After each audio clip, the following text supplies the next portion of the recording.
What's up, everyone? John Rettinger from Techno Buffalo here. I have had the unlocked European Galaxy Note for just about 1 month now. With it coming out on AT&T in just a few weeks, thought it'd be a great time to revisit the Note, talk about what my experience has been with it over 1 month, and see whether or not it's going to be a good device for you as you look to decide what you want to carry in your pocket for the next 2 years, especially those of you that are looking to pick one up on AT&T on, I believe, the 19th. So if you're interested in the Galaxy Note, curious about giant phones, or just want to hear me ramble about it, stick around.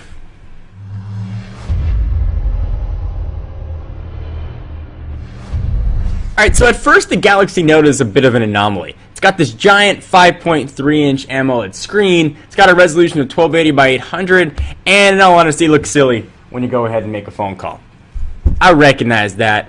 So I got this guy a month ago to review before the AT&T announcement at CES, mostly because I was really curious. I saw it when it was announced at IFA in Berlin, which is a trade show that happened in Berlin, and I really just wanted to try it. So we got the unlocked version, so it does not have LTE support like AT&T's will. It has support for HSPA+. And I planned on going back to using my HTC Titan after I tested this. And generally my testing process takes 5-6 days. Sometimes it'll extend out a little bit longer depending on how much time I have. And once I started using this, I really couldn't stop using it. And I've kept using it really ever since. This has been my daily driver. You can see my little dog Lucy there. I love the Galaxy Note. It's going to be really, really difficult for me to switch to any phone. And I say that having tested pretty much every phone out there. So I've become a bit desensitized, I guess, to phones. You know, very little can excite me or get me super, jazzed up about a phone. The Galaxy Note, though, has done that. I've really absolutely loved it. The screen size is incredible. And it's one of those things where you look on paper and you say, there's no way I can carry a 5.3-inch device with me. It is impossible. No way I can do it. You totally can. I don't even notice it anymore. It feels like a normal phone to me. The only time I'm cognizant that it's so large is when I take it out to do something with it. Which, yeah, go ahead and make your jokes. And I get strange looks from people that are like, what is that? And of all the phones I've tested, I've never had more people come up to me asking me about my phone than with the Galaxy Note. It is pocketable. I've done this on camera before. You can see, boom, in normal dude jeans, it's pocketable. Goes ahead and fits right in there just like any other phone would without making even a giant,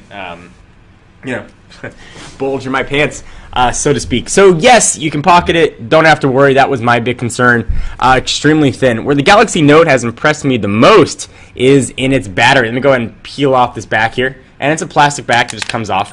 The AT&T version, the back looks a little bit different. It's not that sort of shiny. It's got a bit of a texture to it. But it is, the same deal. A little, very thin, flimsy plastic. So it's got a 2600 milliamp hour battery here. And first you think, that is a giant battery. It's double what most phones, close to double what most phones have. But look at the size of the screen that this thing is powering.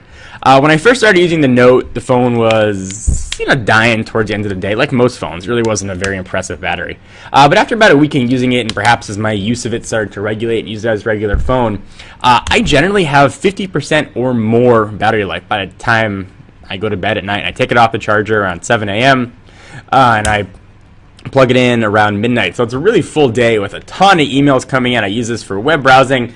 I've hit this thing really hard, and there's the biggest testament to the battery in this. While I was at CES, and if you've ever been to CES, it's a complete drain on cell batteries, on cell power. Everybody's trying to use phones, so it's constantly looking for networks, and generally, phones don't last very long. I was able to get through an entire CES day with this phone. Battery life is incredible with the Galaxy Note. Absolutely incredible. If you are a heavy business user, if you're a heavy phone user and you always find yourself replacing batteries, you want something that can just get you through a day, Galaxy Note is really going to be it. I'm not that much of a spec guy. That's less important to me. What's most important to me is user experience. And in Android in the past, those two haven't always gone hand in hand. Generally, you've needed the beefiest specs to get the best Android experience out there. And perhaps that's still true. But with the Galaxy Note, it's dual core, I believe 1.4 gigahertz processor, it's been incredibly enjoyable using Android. It's the best Android experience I have ever had on any Android phone that I've tested. Got some custom unlock stuff here, but it's just really worked out nicely. Even with TouchWiz, I haven't done anything else to it. It's not rooted. It doesn't have an alpha build of Cyanogen on it, or it's not running Ice Cream Sandwich. This is sort of stock gingerbread, or whatever Samsung says stock, with TouchWiz on it, and it's been awesome. I've loved having the phone, and again, it's going to be really hard for me to switch to anything else. Interestingly enough, too, this guy has HSPA Plus support on it. It's been the fastest HSPA Plus device I've ever tested. Let me actually do a speed test here live on camera. So I'm going to go ahead and turn off Wi-Fi. Go ahead and do that. So Wi-Fi is turned off here. Generally, an HSPA Plus, on most phones, maybe I'm lucky to get 2 on a good day. We'll see if this behaves on camera. But Wi-Fi has been turned off. I'm going to go ahead and begin test.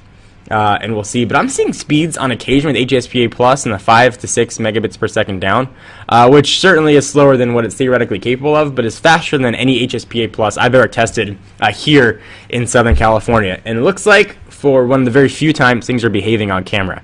The up, not overly fast, but we got almost 5 there, 4.6 down. This is incredibly fast, which makes me even more excited about LTE. I'm curious what the battery is going to be on the LTE version that AT&T puts out, and hopefully we'll still be able to get that same battery life. But knowing that I've got almost a 40 to 50% buffer in battery is very happy and makes me happy. It's very happy. It makes me happy to know that we got that much battery life out of this phone, and hopefully with LTE you'll still be able to get that full day. So 0.65 up. But the moral is the phone has been really fast on HSPA Plus. I've got the default task manager here, and I can go ahead and I can see my apps that I've got running, and I can close them, but I haven't had a need to. It's just worked really well, and it's been an absolute pleasure to use. What's awesome with it too, and what I use it a lot for, and I'll show you right here, it's sort of an informal video, web browsing is great on it. I haven't been the biggest fan of super high resolution screens in the past because text and font gets so very small and it's hard to read anything. It's super crisp, but hard to read, and that's why I was originally drawn to a device like the HTC Titan, because it was lower resolution, giant screens, that things look bigger.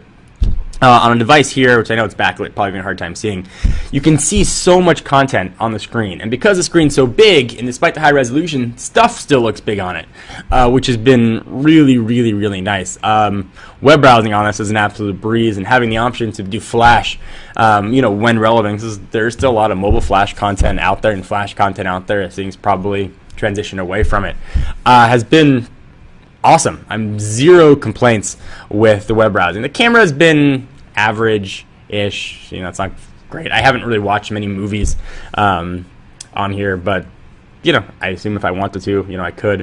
One thing that I have not used at all is this S Pen. I've had very little use for it, but I am not graphically inclined. For those of us that are graphically inclined, you can do a lot of cool stuff with it, and let me show you what I mean. So I'm going to go ahead and run into Gallery here. Well, we were at CES, our very own John Quach. I was showing him the phone and showing him that it had S Pen capabilities. He went, and having never touched this phone before, having never used the S Pen or its wake up capabilities, because it's not necessarily a capacitive stylus, it's not a normal stylus that sort of uses a resistive touchscreen. It uses pressure and all kinds of different business to write. John Quach drew a picture of one of the gentlemen that was sitting with us at the booth at CES without ever touching the phone. So there's a lot of stuff you can do with the S Pen. You can take screen captures of it with holding down the button and annotate right on them. Just because it hasn't been useful for me doesn't mean it might not be useful for you. The AT&T version is not going to have this one giant button. It's going to have 4 buttons across the bottom. I love having that one big button. It's nice having the capacitor button sort of fade into the background. I know I can be a bit hypocritical about that. Sometimes I don't like the capacitor buttons that you can't see. I've really liked it here.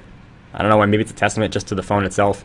But this is probably, and the reason I gave it actually an Editor's Choice Award at CES, because I was actually using it the whole time. This is hands down my favorite phone of the year. And let's say because we're only a month, 2 months, about a month into 2012. I'd probably say this is my favorite. I got this phone in 2011.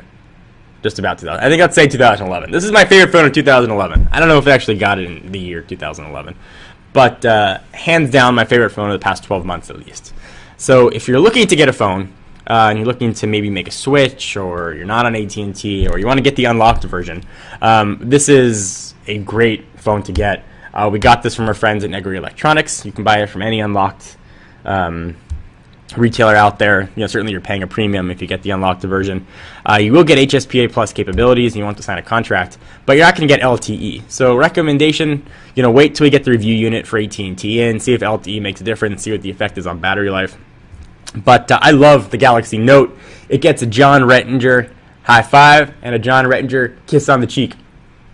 Galaxy Note has been awesome. Totally recommended it. I'm John Rettinger from Techno Buffalo, and I will see you in the next video. Bye-bye. Be sure to check us out, too, for all your tech news, unboxings, reviews, ramblings, month laters, and stuff like this. I'll see you guys soon. Bye-bye.